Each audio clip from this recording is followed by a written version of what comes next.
साथियों नमस्कार। हम एक कार्यक्रम में बामसेव के कार्यक्रम में पहुंचे हैं, जहां बामसेव के नेता ने बड़ा बयान दिया है पूजा के संबंध में। आप सीधे देख सकते हैं IBN न्यूज़ लाइव 24 से रामोगौड़, हेड उत्तर प्रदेश। धन्यवाद। 25 को मिट्टी का खरगोश बना के खरगोश के कलर में पेंट करके किसी झाड़ी में छुपा दूं, इधर से कुत्ता को इंडिकेट करूँ वो कुत्ता मिट्टी के बने हुए खरगोश को कैच करो, तो मिट्टी के खड़हा को कुत्ता कैच करेगा? बिल्कुल नहीं। मिट्टी के चूहा को बिल्ली कैच करेगी? बिल्कुल नहीं। जब मिट्टी के चूहा को बिल्ली नहीं कैच कर रही है, मिट्टी के खरगोश को कुत्ता कैच नहीं कर रहा है, लेकिन हम मानो माटी के हनुमान, शिव, शंकर, दुर्गा, पार्वती, गणेश बना के पेंट पोचारा करके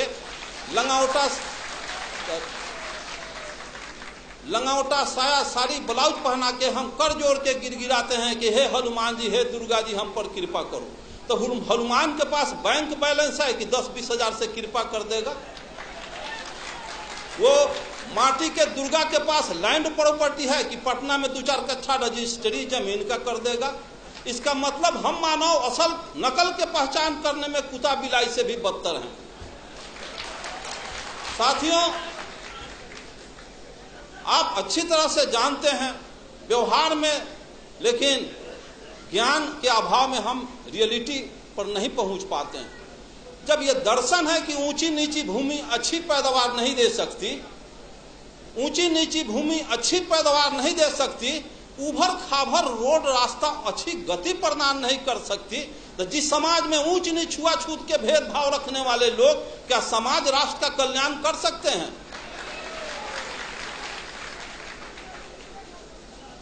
ब्राह्मणवाद का सबसे बड़ा हथियार शराब और वरदान। ऐसे क्यों हो गया? तो फलाना ऋषि का शराब था। ऐसे क्यों हो गया? तो फलाना ऋषि का वरदान था। शराब और वरदान में पूरा 90% बैकवर्ड आकंठ डूबा हुआ। मैं पूछता हूं, जिसको बाबा साहब अम्बेडकर ने कहा है कि जो कौम अपने पूर्वजों का इतिहास नहीं जानता वो कौम अपना भविष्य निर्माण नहीं कर सकता। एक्चुअली मार्क्स ने कहा है कि पॉलिटिकल पावर, मार्क्स ने कहा है कि Marx told that revolution engine of history, क्रांतियां इतिहास की इंजन होती है। भारतीय परिवेश को समझा। यहाँ 3 बीमारी थी और बीमारी के पहले डॉक्टर दवा का इन्वेंशन नहीं करता, बीमारी के बाद दवा बनती है। भारत में 3 बीमारी है जिसका नब्ज पहचानने का काम ज्योतिबा फुले, पेरियार रामास्वामी नायकर, बाबा साहब अम्बेडकर और जगदेव प्रसाद ने किया। और जर्मनी में, इंग्लैंड, फ्रांस, रूस, चीन में 2 बीमारी थी। और पूंजीवादी और सामंती व्यवस्था, यहाँ जातीय व्यवस्था भी, ब्राह्मणवादी व्यवस्था भी है। इसलिए यहाँ का मार्क्सवाद बाबा साहब अम्बेडकर, लेनिन, जगदेव प्रसाद। तो मैं पूछता हूं कि जब ऊंची नीची भूमि अच्छी पैदावार नहीं दे सकती, उसी तरह से इतिहास जानो। 712 ईस्वी में अरब के ब्राह्मणवाद का यही तकाजा है, यही बहुत बड़ा कि शिव के त्रिशूल से बचबा, विष्णु के चक्र से बचबा, इंद्र के वज्र से बचबा, जम के दंड से बचबा, लेकिन पंडित जी के शराब से न बचबा।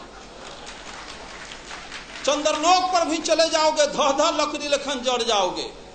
तो 712 इतिहास देखो। 712 ईस्वी में अरब के मोहम्मद बिन कासिम 6000 पलटन लेके सिंध के दाही राजा पर हमला बोल दिया। दाही राजा की 60,000 पलटन धूल चाट के हार गई।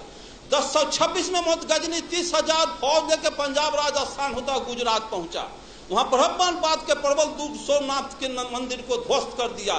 3 लाख क्षत्रिय सेना हार गए। हिस्ट्री में पढ़ा था, सभी देवी देवता सोने चांदी के थे। 80 को खच्चर, गधा, हाथी पर गजनी, सभी शिव, शंकर, दुर्गा, पार्वती को सोने चांदी को ढाह के मार मुकदर के कचूमर निकाल के ले गया अफगान।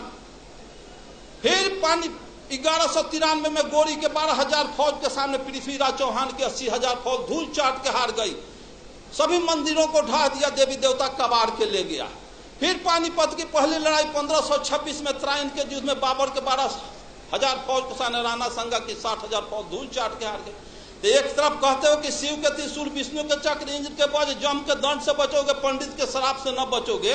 तो 712 में हार गए, 1026 में हार गए, 1193 में हार गए, 1526 में हार गए। देश गुलाम हो गया, देवी देवता लूट गई, बहु बेटी लूट गई, मार के गजरा मुल्ली की तरह काट दिया गजनी।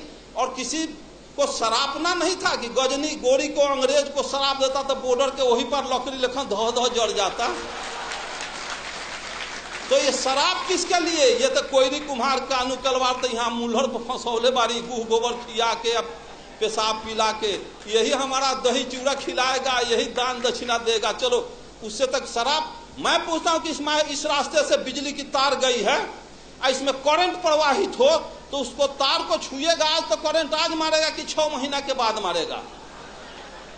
तो जब सोमनाथ के मंदिर में सोने चांदी के देवी देवता गजनी के बाल नहीं टेढ़ कर सका तो गिट्टी छड़ सीमेंट का हनुमान मेरा बयाना बिगाड़ क्या देगा?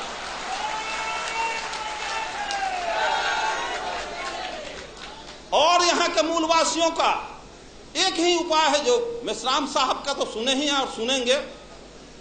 जिस स्थिति में आर्यों के पोजीशन में हैं, आर्य जिस पोजीशन में हैं, सिर्फ वही पोजीशन जो पोजीशन सर्प और चूहा का है।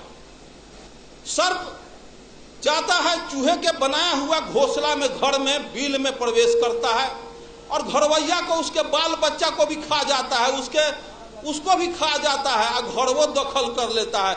उसी तरह से यहाँ के आर्य बाहर से आया और यहाँ के मूलवासी घरवैया को खा गया, आज भी खा रहा है, घरवो दखल कर लिया। 90% बैकवर्ड गुलाम बना हुआ। इसको सोचना होगा, समझना होगा, जानना होगा। दुनिया के सारे लोग ब्राह्मणवाद के तिक्रम को समझ गए कि यहाँ के बैकवर्ड मूलवास अनुसूचित जाति के लोग नहीं समझे। 1945 में हिरोशिमा नागासाकी पर परमाणु बम गिरा तो ब्रिटेन के प्राइम मिनिस्टर चर्चिल का हृदय पिघल गया कि हिरोशिमा में जापान में लाखों आदमी के निधन पर। तो इंटरनेशनल कमेंट किया चर्चिल और कहा कि हम अमेरिका को समझदार समझते थे लेकिन अमेरिका समझदार नहीं निकला। किसी राष्ट्र को बर्बादे करना था तो परमाणु बम काहे लग गिराया? भारत से 4 गो ब्राह्मण लेकर जापान में बसा देता, उसका सर्वनाश कर देता। तो 4 ब्राह्मण किसी राष्ट्र को बर्बाद कर सकता है। और जिस देश में घरे घरे ब्राह्मण बसा, अगुआड़ा पछुआड़ा ब्राह्मण मरवा गाड़ के छोड़ जात, सत्यनारायण झूठनारायण अंगना में बोला करके अपन कार्य को संपादित करता है, उस देश के बैकवर्ड को कभी कल्याण होने वाला है? पिछड़ा का कल्याण होने वाला है? जब 1919 में ब्रिटिश सरकार अधिनियम 7 के तहत ब्राह्मणों को जज बनने पर प्रतिबंध लगा दिया और यह कहा कि इनके अंदर न्यायिक चरित्र नहीं होता है, तो ब्राह्मण के सारे तिक्रम को अंग्रेज मुगल समझ गए लेकिन यहाँ के माँ आज तक मूलवासी नहीं समझे हैं, जिसका नतीजा 90% 85% होने के बाद भी 10% सवर्णों आर्यों का हम चमचागिरी कर रहे हैं। साथियों